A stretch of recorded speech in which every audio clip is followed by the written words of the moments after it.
saya Daniel Manurung Pak. Ya. Dari kampus Universitas UNY.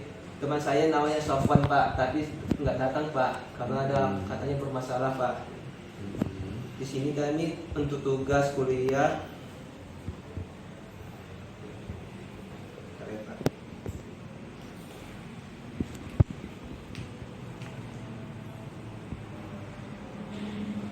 Tugas kuliah dari UNY Pak.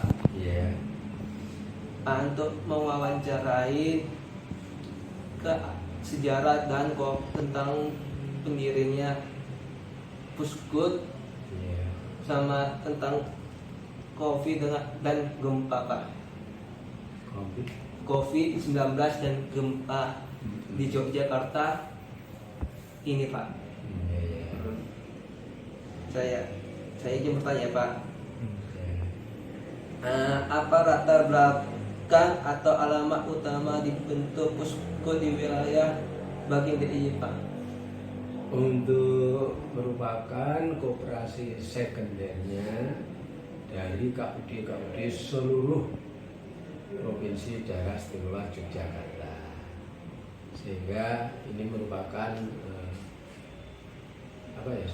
koperasi sekundernya, yang mana seluruh DIY ini ada 60 KUD dan otomatis menjadi anggotanya.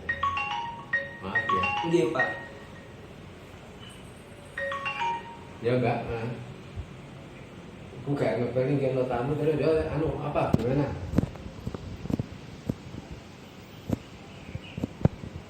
Ribut.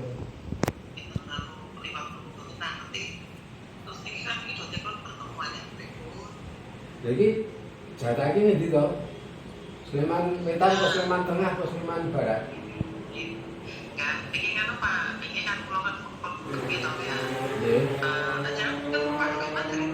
Dereng, sesuk ketemu sesuk.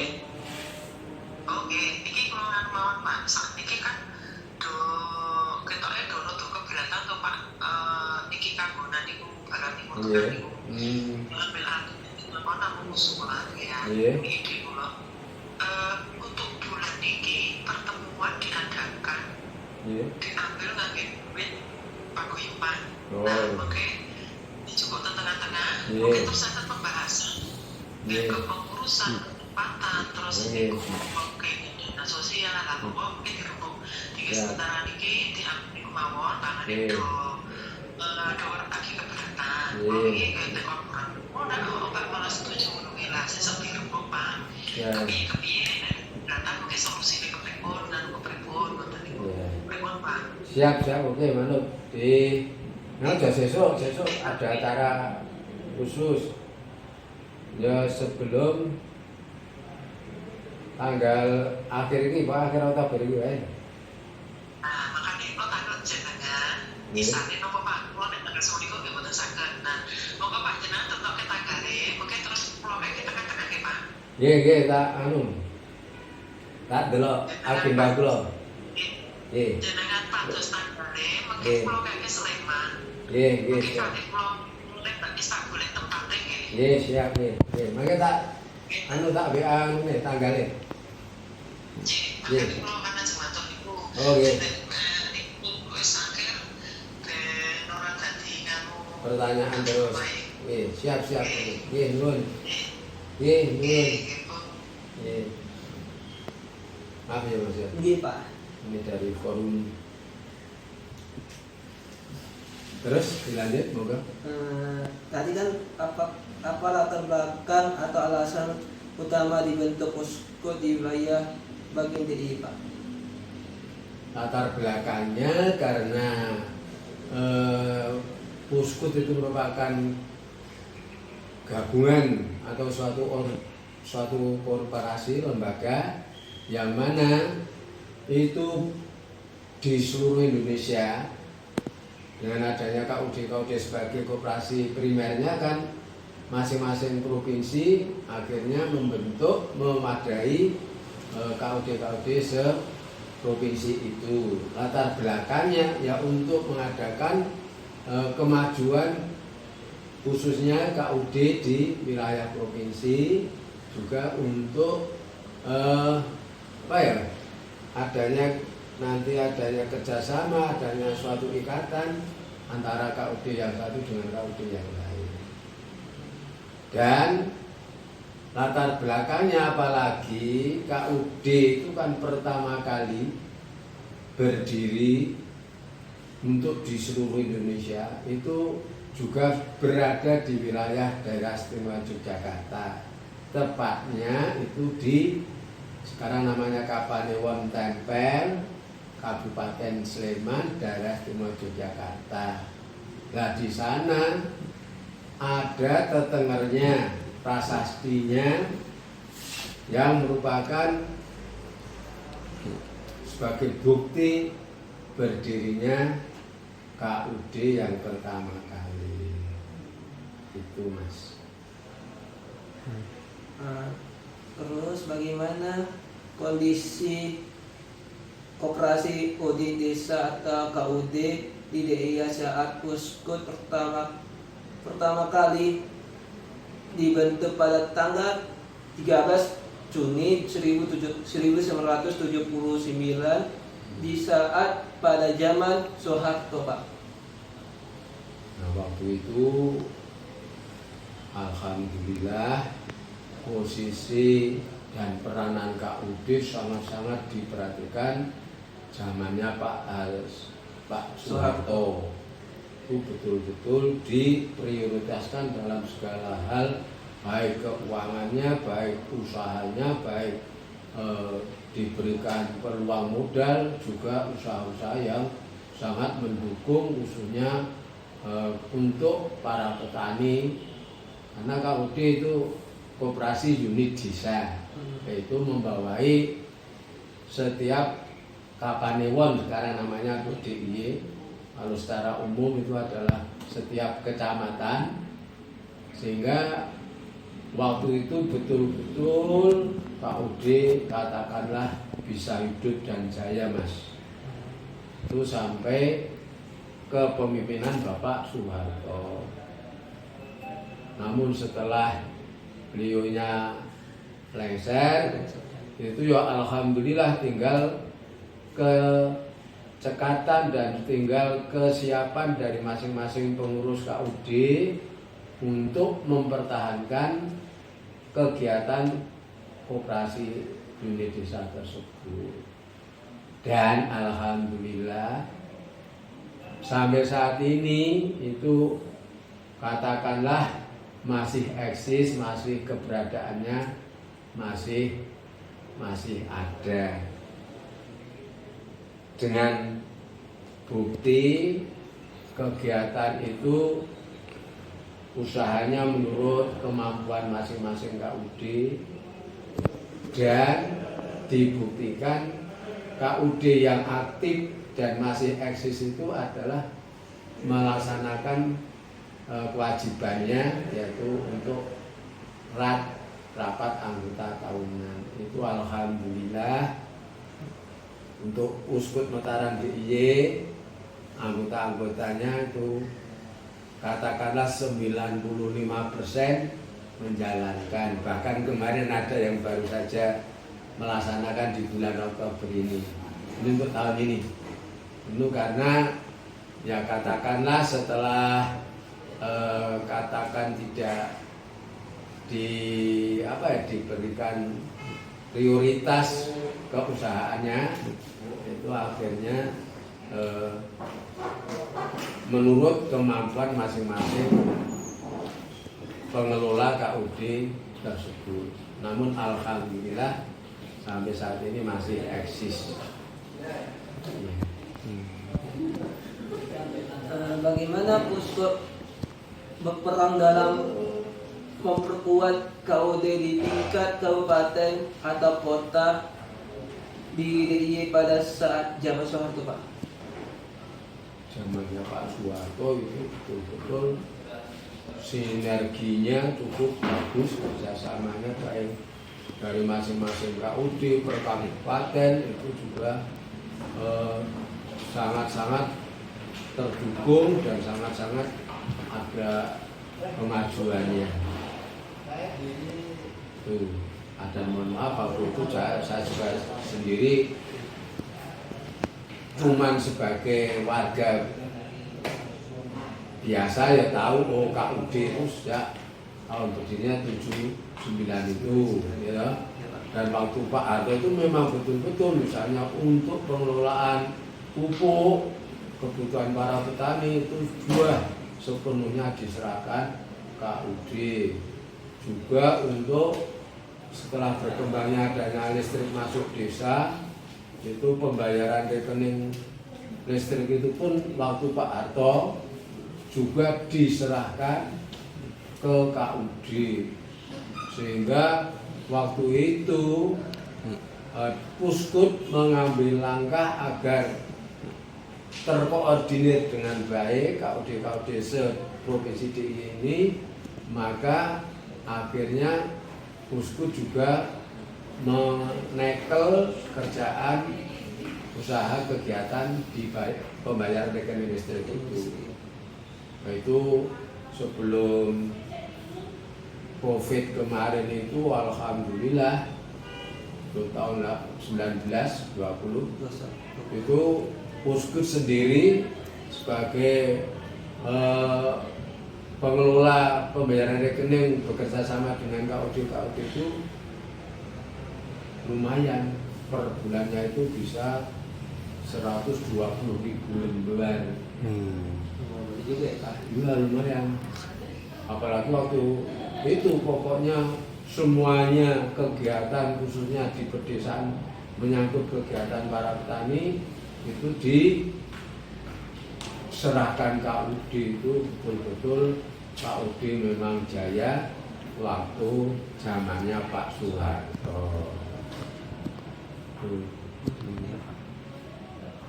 Terus apakah ada inovasi digital atau modernisasi sistem yang diterapkan dalam pengelolaan koperasi pada zaman itu sampai zaman sekarang, Pak? Untuk inovasi khususnya menuju digitalisasi, ya menurut kondisi dan kemampuan juga selalu mengikuti. Termasuk sekarang untuk keadministrasian itu sudah mengikuti dengan sistem digitalisasi. Apalagi sekarang hampir untuk meeting-meeting secara Zoom itu juga secara digitalisasi. Puskut dan KUD itu pun juga sudah mengikuti. Namun kendalanya terus terang Mas, saat ini pada umumnya hampir katakanlah 90% pengelola atau pengurus KUD, khususnya KUD dan Puskut itu hampir 90% senior. Sehingga senior itu artinya sudah tua. Atau sepuh ya Pak? Atau dalam bahasa gaulnya sepuh. Sudah sepuh betul Mas Bane. Itu namun ya sesampainya mengikuti, dan kalau mengalami kesulitan ya minta tolong yang muda-muda pada anak-anaknya atau pada siapa yang lebih tahu. Tapi khususnya untuk sekarang karena dituntut harus digitalisasi, khususnya untuk pengelolaan kegiatan PPUB yang punya pembayaran rekening listrik, sekarang muncul PPUB. Oke, itu sistem pembayaran online basis itu sekarang harus melalui digitalisasi. Namun karena juga sistemnya ini juga dituntut harus aktual di IT-nya ya Mas ya. Tapi alhamdulillah ini sebagian besar kita juga merekrut yang masih muda-muda untuk khusus penanganan di PPOP dan yang lainnya itu. Nah, perlu diketahui untuk perkembangan setelah Pak Harto ini, gitu, mulai tahun katakanlah setelah Pak Harto lengser itu 98 nih. Nggih, Pak. Iya kan? 98. Itu KUD khususnya ya pokoknya bisa mengadakan kegiatan-kegiatan namun tidak bisa optimal dan maksimal. Lebih-lebih ini dengan adanya kebijakan-kebijakan dari pemerintah di era Pak Jokowi dan sebagainya, itu kan nanti akhirnya khususnya KUD itu tidak mendapatkan peluang dan tidak mendapatkan apa istilahnya perhatian dari pemerintah. Namun alhamdulillah tetap masih sama semangat untuk melaksanakan pengelolaan kegiatan-kegiatan bidang usaha yang bisa dikerjakan. Karena pada umumnya KUD itu sekarang ya satu kegiatannya ada yang melaksanakan simpan pinjam, juga ada kegiatan ini pelayanan pupuk dan sambutan. Namun dengan sistem adanya distributor dan sebagainya ini, apalagi tambah sistem harus tebus dulu dan sebagainya, ini kebanyakan KUD susahnya adalah di bidang permodalan. Apalagi kebijakan pemerintah dengan adanya pelayanan pupuk itu tidak difokuskan kepada KUD seperti zamannya Pak Harto, namun memberikan peluang pada swasta-swasta untuk sebagai penyalur pupuk. Nah, itulah saingannya, sehingga dulu itu per KUD melayani seluruh wilayah kecamatan. Dengan adanya kebijakan pemerintah, dengan adanya pengecer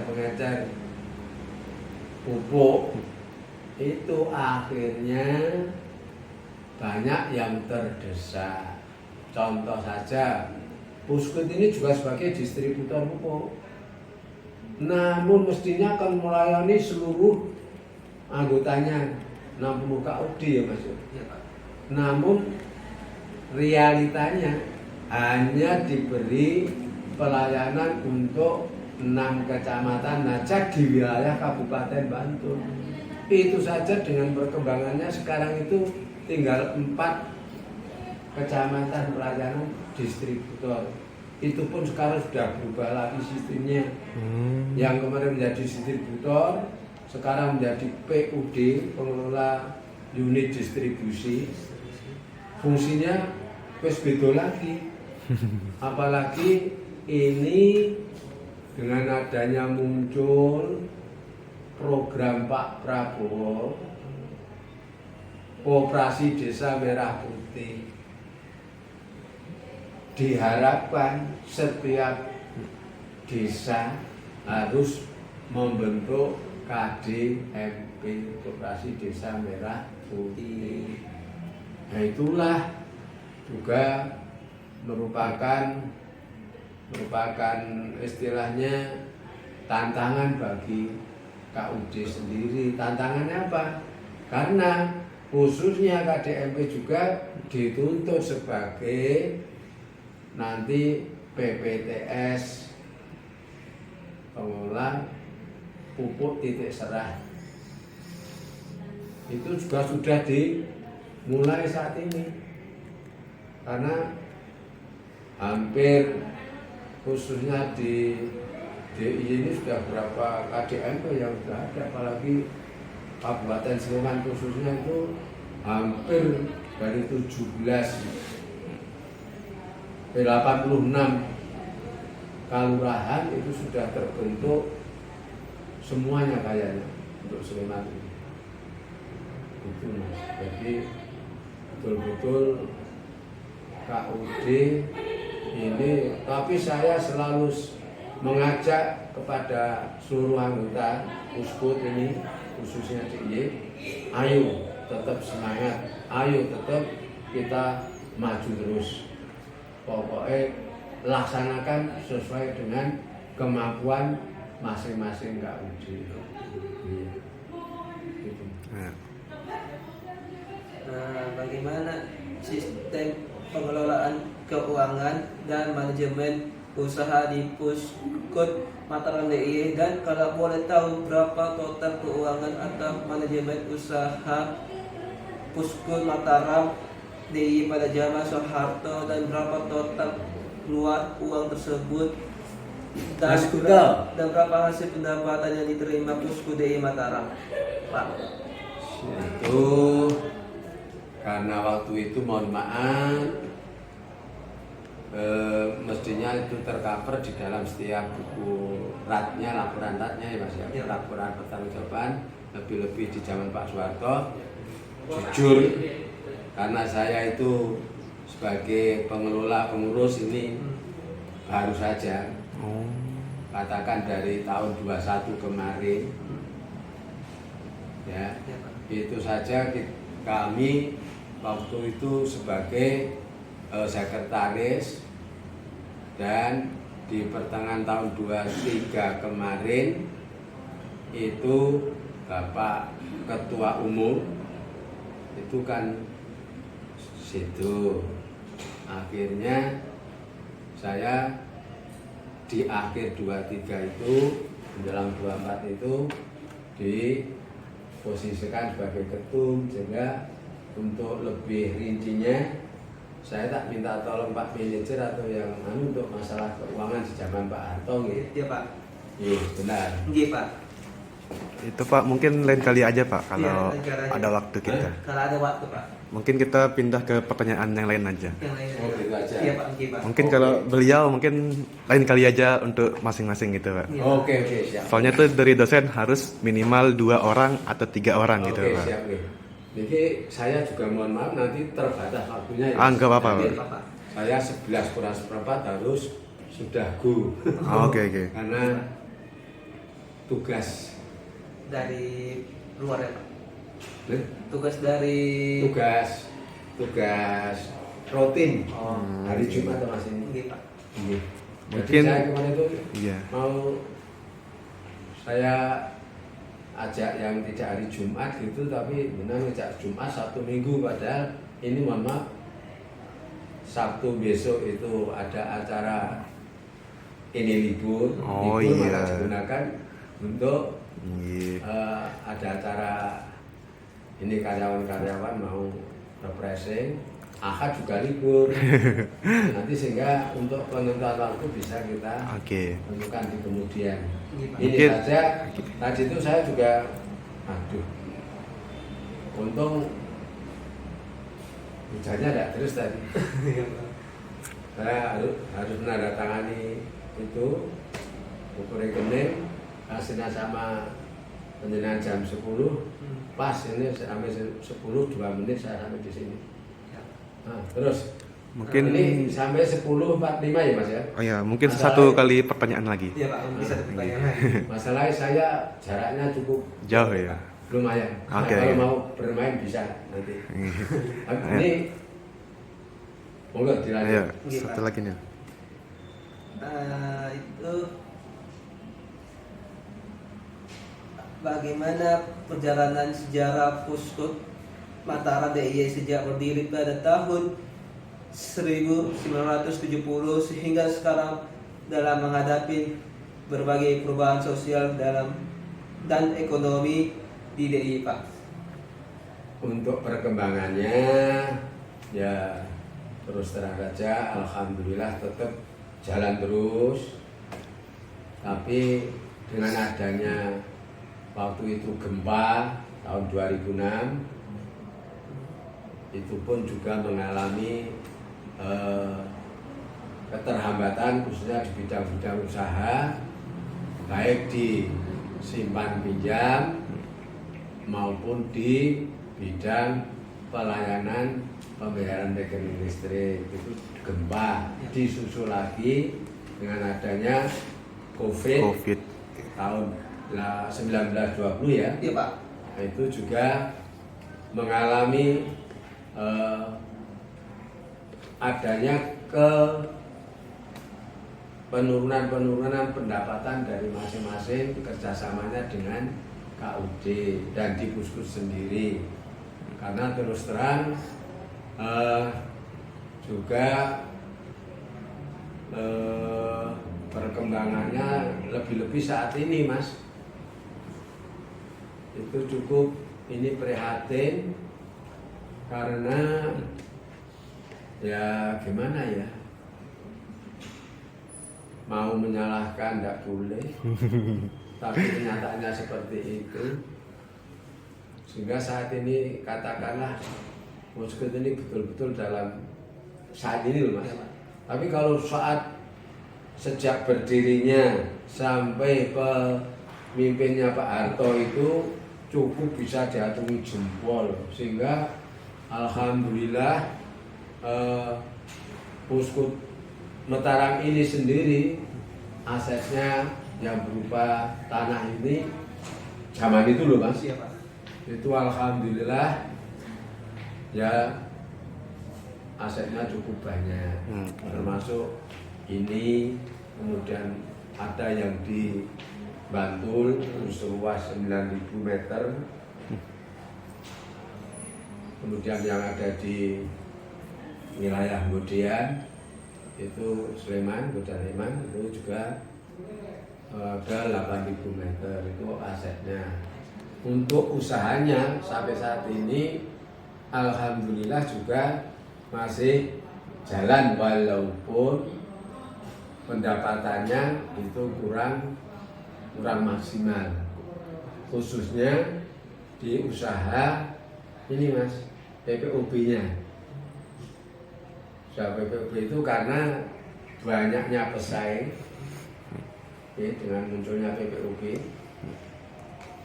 Kemudian yang kedua, dengan adanya sistem yang sekarang, kalau dulu itu bisa setoran itu H+0 dan -1, tapi sekarang tidak bisa, harus bayar. Monggo Pak. Ini Pak Sekjen, Pak Tugiman, SH, MH, ini Piyayi Cangkringan sana, yang menguasai Gunung Merapi. Ini. Yang di atas ini Pak ya. Iya. Oke. Mohon maaf. Iya Pak. Udah ya. Ini Pak Tugiman ada mahasiswa dari UNJ yang mana mengadakan wawancara untuk khususnya sejarah Puskut dan perkembangannya sampai saat ini. Ini pun juga baru setelah saya ke ketum ini diangkat sebagai sekjennya. Jadi baru 2 tahun ya Mas Adil. 2 tahun. Dan ini nanti 25 ini pun juga 2 tahun setengah ya, akhir telur itu Mas. Oke, udah ya. Dilanjut. Udah ya. Untuk perkembangannya itu alhamdulillah khususnya Puskut ini masih mengadakan usaha-usaha satu PPOB. Ini sebetulnya merupakan handalan, tapi sekarang cukup agak prihatin. Yang kedua, unit pelayanan, mestinya sebagai distributor pupuk sekarang sudah beralih lagi menjadi PUD itu, yang melayani hanya 4 kecamatan. 3 di usaha itu penjualan gas melon 3 kiloan. Itu pun juga terbatas sekali jumlahnya, per bulan itu hanya sekitar 200 ya Pak ya, 200 tabung. Kemudian satu lagi usahanya unit minuman Armet, air minum Mataram. Tuh. Itu kira-kira berapa Pak? Yang air minum yang Bapak minum tadi itu harganya? Harganya itu yang kartonan ukuran 240 bener ya Mas, 240 karo 120 ya. Yang 240 itu harganya saya kira 11 itu. 18 Pak. 18. Iya. 18 itu yang gede, yang kecil ukuran 120 itu harganya 24. Iya. Gitu. Oke. Oke Pak sudah. Terima kasih ya Pak. Untuk ininya baterainya mohon ini Pak untuk tugas kampus baterainya ditandatangani Pak Iya. sebagai bukti Kita mau nanti untuk apa Mas? Untuk jurnal, Pak. jurnal Pak. Jurnal. Disuruh bikin jurnal sama Pak dosennya.